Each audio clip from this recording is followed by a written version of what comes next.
नमस्कार मित्रांनो, माझं नाव सुमित आहे. मी पुण्याचाच आहे. आज मी तुम्हाला माझी एक अशी गोष्ट सांगणार आहे, जी ऐकून तुम्हाला वाटेल की असंही होऊ शकतं का? ही कथा आहे माझी आणि माझ्या शेजारी राहणाऱ्या मीना वहिनीची. माझा मोठा चुलत भाऊ आणि त्याचं नुकतंच लग्न झालं होतं. दादा कामाच्या निमित्ताने शहराबाहेर असायचा. कधी कधी तर आठवडाभरही घरी नसायचा. वहिनी दिसायला अगदी कोल्हापुरी साजातल्या, गोऱ्या पान आणि बोलण्यात एकदम फडाफड होती. त्यांचं सौंदर्य बघून गल्लीतले तरुण पोरं तर वेडी व्हायची. पण माझी आणि दादाची ओळख जुनी असल्यामुळे माझं त्यांच्या घरी येणं जाणं रोजचं होतं. दादाने वहिनींना एक नवीन महागडा स्मार्टफोन घेऊन दिला होता. पण वहिनींना फेसबुक आणि यूट्यूब सोडून दुसरं काहीही कळत नव्हतं. एके दिवशी वहिनीने मला हाक मारली, "अरे सुमित, इकडे ये ना जरा. हा फोन बघ कसा गरम होतोय आणि यात सारखं काय काय येतंय मला समजत नाहीये." मी गेलो आणि त्यांच्या सोफ्यावरती जाऊन बसलो. वहिनींनी मला फोन दिला तेव्हा त्यांच्या हाताचा स्पर्श मला झाला आणि माझ्या अंगात जणू वीज सरकली. मी त्यांचा गुगल ID सेट करून दिला आणि गमतीने माझं डोकं चालवलं. मी माझ्या फोनवरून त्यांचं ॲक्टिव्हिटी ट्रॅकिंग सुरू ठेवलं. मला जाणून घ्यायचं होतं की वहिनी एकट्या असताना फोनवर काय बघतात. काही दिवसांनी मला समजलं की वहिनी रात्रीच्या वेळी यूट्यूबवर रोमॅन्टिक आणि मसालेदार व्हिडिओ शोधत असतात. त्यांच्या मनातील ती गुप्त इच्छा आता मला स्पष्टपणे दिसत होती. मला वाटलं हीच ती संधी आहे जिथे मी वहिनीच्या जवळ जाऊ शकतो. एका दुपारी दादा ऑफिसच्या कामासाठी मुंबईला गेला होता. मी पाहिलं की वहिनी यूट्यूबवर काहीतरी शोधत आहेत. मी लगेच त्यांच्या घरी पोचलो. वहिनी साडी नेसून किचनमध्ये काम करत होते. मला बघताच त्या म्हणाल्या, "अरे सुमित, ये ना, आज काय काम काढलंस?" मी म्हणालो, "वहिनी, तुमचा फोन चेक करायला आलोय. त्या दिवशी तुम्ही म्हणाला होतात ना की फोन हँग होतोय."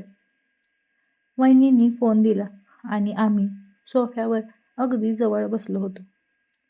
मी मुद्दाम थोडा जवळ सरकलो. वहिनीच्या अंगातून येणारा तो मंद सुवास मला घायाळ करत होता. मी म्हणालो, "वहिनी, तुम्ही जे काही सर्च करता ना त्याची एक हिस्ट्री असते. जर दादाने कधी फोन घेतला आणि ही हिस्ट्री बघितली तर तुमची फजिती होईल." वहिनी एकदम दचकल्या. त्यांचे डोळे मोठे झाले. "काय म्हणतोयस तू? असं पण असतं का?" मला वाटलं, बघितलं की संपलं काम. मी हसलो आणि म्हणालो, "नाही वहिनी, हे बघा, इथे सगळं दिसतंय. तुम्ही काय काय बघितलं ते." मी त्यांना त्यांचे सर्च केलेले शब्द दाखवले. वहिनी लाजेने गुलाबी झाल्या आणि पदर सावरू लागले. "अरे बापरे, हे डिलीट कर लवकर." मला माहिती नव्हतं असं काही असतं ते. मी एक एक करून सगळं डिलीट केलं. वहिनी आता थोड्या रिलॅक्स झाल्या होत्या. मी गमतीने विचारलं, "वहिनी, पण तुम्ही हे सगळं का बघता? तुमची इच्छा होते का?" वहिनीने मान खाली घातली आणि हळूच म्हणाले, "काय करणार सुमित? तुझे दादा तर सारखे बाहेर असतात. मला घरात एकटं वाटतं. मग वेळ घालवायला हे सगळं मला बघावं लागतं." मी त्यांचा हात हातात घेतला आणि त्यांना म्हणालो, "वहिनी, जर तुम्हाला खरंच काही बघायचं असेल तर यूट्यूबवर काय बघता? तिथे काही खास नसतं. मी तुम्हाला अशा गोष्टी दाखवेन ज्या बघून तुम्हाला मजा येईल आणि कोणाला कळणार पण नाही." वहिनी म्हणाले, "नको रे, कोणाला कळलं तर बदनामी होईल माझी." मी म्हणालो, "मी कोणाला सांगणार आहे? आपण एक काम करूया. मी तुम्हाला व्हॉट्सअपवर व्हिडिओ पाठवत जाईन. तुम्ही बघून लगेच डिलीट करायचे. एकदम सेफ." वहिनींनी थोडा वेळ विचार केला आणि लाजत म्हणाल्या, "बरं ठीक आहे, पण कोणाला कळू देऊ नकोस हां." आता नेमका खेळ सुरू झाला. त्या दिवसापासून आमचा हा सिलसिला सुरू झाला. मी त्यांना रोज रात्री काहीतरी कसल्या व्हिडिओ पाठवायचो आणि त्यावर आम्ही चॅटिंग करायचो. हळूहळू वहिनीचा संकोच पूर्णपणे निघून गेला. गप्पा आता इतक्या वाढल्या होत्या की वहिनी मला विचारू लागल्या, सुमित, तू पण हे सगळं बघतोस का रे? तुला कंटाळा येत नाही का एकट्याने बघायला? मी संधी साधली आणि म्हणालो, वहिनी, एकट्याने बघण्यापेक्षा कोणासोबत तरी प्रॅक्टिकल केलेलं जास्त चांगलं असतं ना.